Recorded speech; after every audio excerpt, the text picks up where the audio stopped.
When we talk about boom busts of empires, what are some of your thoughts on where that is today with the United States, Europe, NATO? How do you see that, and what are some of the key driving factors that create that? Yeah, well, that's a great question. I have a few slides here. So, to explain that, I think first we have to go back to technology because technology fundamentally improves the living standards of everyone. This first chart here that we're looking at is the GDP per capita for citizens from 1800 all the way up to the modern era here. And if you look at the chart, it's color coded and has very clear lines here that as GDP goes up and technology becomes better, everyone becomes richer. The rich become richer and the poor become richer. And I know this might be controversial to people, but statistically speaking, the poor become richer at a faster rate than the wealthy people do. And I mean, this is a wonderful thing. This is why I care so much about Bitcoin. It's about helping other people, and we'll get to more of that later. But basically, as these changes happen, and looking at the next slide here, as poverty declines as a function of time, you have social orders that change. So when it comes to the boom bust cycle that you asked about with empires, I believe a major driving factor in that is technological change.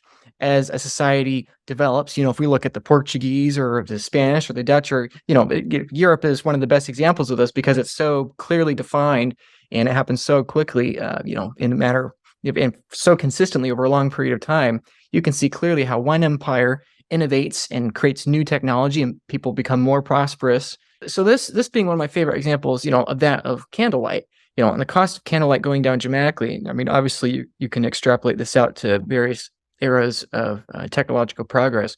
But basically, as the demographics of society change, both within a nation or empire and without its outside its borders as well, people migrate based on this, where prosperity is, and prosperity, of course, is a result of technological progress. And so, as technology progresses and prosperity becomes cheaper for the average person, this causes empires to gain an upper hand one over the other. So, one nation lurches forward in a positive way, and having more prosperity for its people, its armies are better equipped and more technologically advanced to competing armies and everything. And all this innovation, which is extremely expensive, eventually competing nations do cheaper, faster, better than the prospering nation. To give a modern day example, take the United States and China. The United States in the mid 20th century, for example, was having all this technological progress. We were the hub of tech progress, and in many ways we still are. However, the rest of the world, outside the United States, doesn't have to expend those resources to the same degree the United States does, and so they can produce everything we do, cheaper, faster, better. And again, this isn't anti China or only pro-American stance here. This is about it's ultimately good for the world. A lot of Americans really dislike the fact that China and other nations take away a lot of jobs, but the reality is this happens every time. You have one empire that rises up, prosperity becomes cheaper, people become more prosperous, living standards become more expensive, and a competing nation is able to, it's a global free market, and they basically compete them out. And so eventually, the nation that has been prosperous for so long, decades or even centuries, eventually what happens is that they don't like that growth is not going as fast as it used to. Now we have all these competitors. And so what do? They begin to borrow and borrow and borrow to make it look like the growth is continuing. And, when you borrow, you're borrowing from your future self, you're delaying gratification. And when you do that on a societal level, eventually you begin to curtail innovation, and you actually weaken it, and you just cause this vicious feedback loop.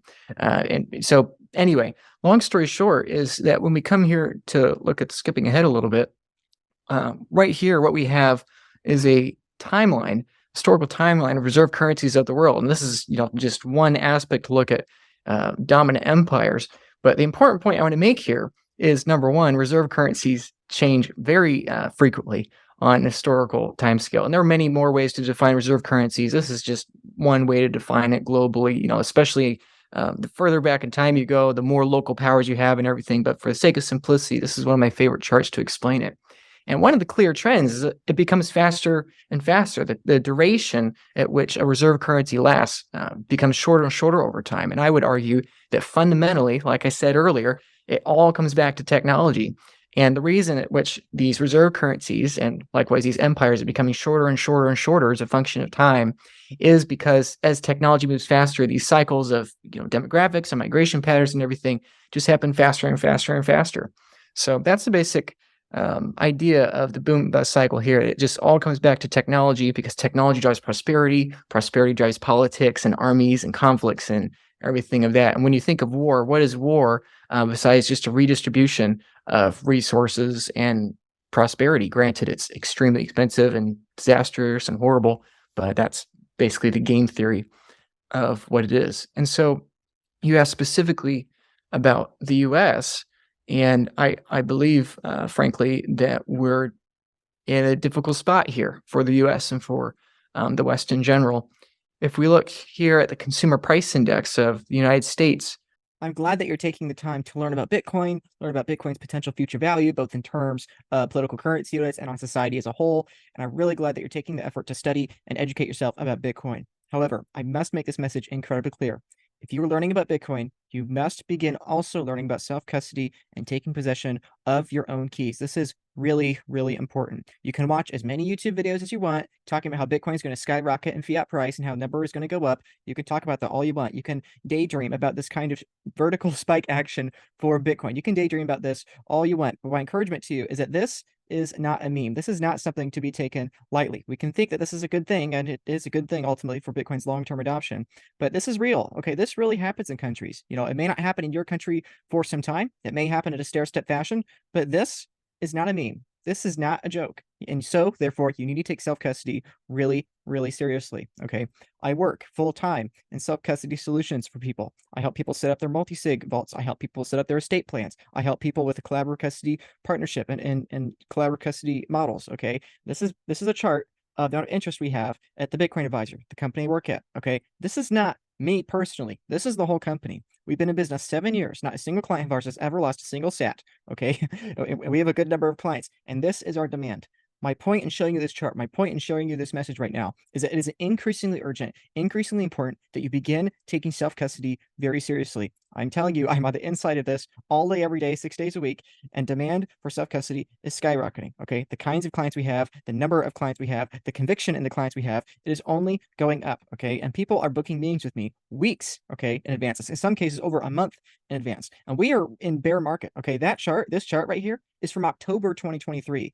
Okay, bear like incredible low interest globally in Bitcoin, and our demand is still skyrocketing. It's still spiking. And my encouragement is that if we have a bull run, if we have parabolic spikes such as this, where Bitcoin goes rapidly upwards in terms of price, if we have these periods of time, okay, transaction fees are going to spike. Okay, exchanges are going to halt withdrawals. Okay, people are going to panic. They're going to smash by any price. Okay, it's going to be increasingly difficult to have any time with people to help you in your self-custody setups. So first and foremost, whatever you do, whether you work with me at the Bitcoin Advisor, whether you go somewhere else, whether you figure it out on your own, whatever the case, please start figuring out self-custody. Hot wallets, cold wallets, cold wallets, single sig, multi-sig, whatever you do, just start figuring it out now, because I'm increasingly alarmed by the number of Bitcoiners that do not have self-custody. So please, if you have any Bitcoin self-custody, but especially if you have a large amount of Bitcoin in self-custody, please start taking this stuff seriously, because it's only going to be increasingly important in the future. And so, if you'd like to work with me, if you'd like to hear my opinions, perspectives, and ideas on this topic,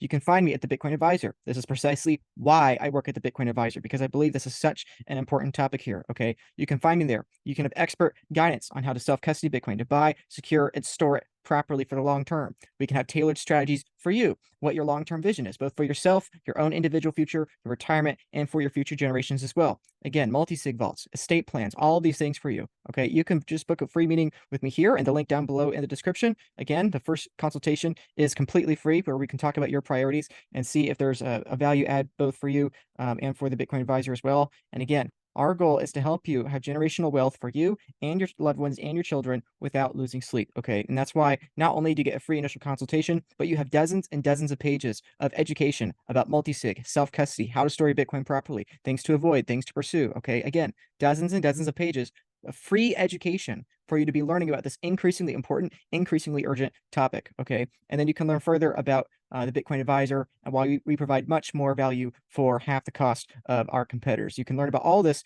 and more in that link in the description, where you can book a free consultation with me at the Bitcoin Advisor. So again, whatever you do, whether you work with me at the Bitcoin Advisor or you try to figure out on your own, please just start taking action now. Because in a couple of years, higher and higher net worth people are going to be entering the space and demanding self-custody. Okay, more and more companies, more and more charities, more and more pension funds, more and more churches, all these things, all these groups of people, all these entities are going to be coming into Bitcoin very quickly, and they'll be willing to pay the transaction fees. They'll be willing to pay whatever fiat price and get for their sats. They'll be willing to do the self-custody as fast as possible. And so my encouragement to you, again, I'm glad you're enjoying these videos. I really appreciate you subscribing and commenting, being a part of these videos and increasing your Bitcoin education. But please, please, please do not stop at the end of this video. Immediately after you watch the end of this video, please start taking your self-custody seriously, whether that's with me at the Bitcoin Advisor, again, link in description, or it's on your own. Whatever the case, please just do it. Thank you. What we have here is a clear trend that began in the middle of the 20th century and has only gotten worse since then. So I don't know if you have any comments on this chart. You've probably seen it before, but I don't know. Do you have any reactions to just the striking visual of this? Well, I guess I'm curious on your y-axis there. So this is percent of CPI, because it seems like it's in stark contrast to what's being published. Yes, this is cumulative. Yeah, this is cumulative. Oh, okay, it's cumulative. Okay, gotcha. Yeah. This is between 1775 and all the way up to 2012. So it's not quite up to date today. So it's even higher than here. But what we can see for those that are perhaps listening audibly is that we more or less have a flat line that goes up and down a little bit from 1775 all the way up until 1913. World War I, we have a dramatic increase in inflation, spending, of course, fighting a war here in Europe. And after World War I, that goes down, and World War II, it increases again. And in the 1970s, and specifically 1971, the CPI just kind of completely falls off the rails here. And the reason for this, for those that may not know, is that the United States has had multiple monetary standards in the course of its history. Before the Federal Reserve, we had two central banks. Neither of them exist anymore, of course. We've actually had two hyperinflationary events on U.S. soil. And what we have here now is we have a new monetary standard. In 1913, we had the creation of the Federal Reserve, the current central bank of the United States. And in 1944, we had the Bretton Woods Agreement, which basically pegged the U.S. dollar to gold. And we'll get to that more in a moment. But 1971 here is really the year that is applicable to most people's lives watching, the everyday person. That should be a date that most people know, but it's not taught in schools for reasons I won't get into here. But basically, the reason it's important is because it detached the U.S. dollar from gold. And as we were discussing monetary eras before, gold was an improvement on former monies. And one of the reasons that gold has been such a good form of money for so long is because it's an extremely high brute force physical cost to create more gold. It's extremely expensive to create more gold. Now, granted, as the value of gold goes up, the economic incentive to mine more gold increases. So, of course, there's always going to be more gold dumped onto the market. This is just a factor of the free market. If price adjusts up, more gold will be produced. If price goes down, less gold will be produced, and then that increases value. So, meaning price goes up. This is just how gold works.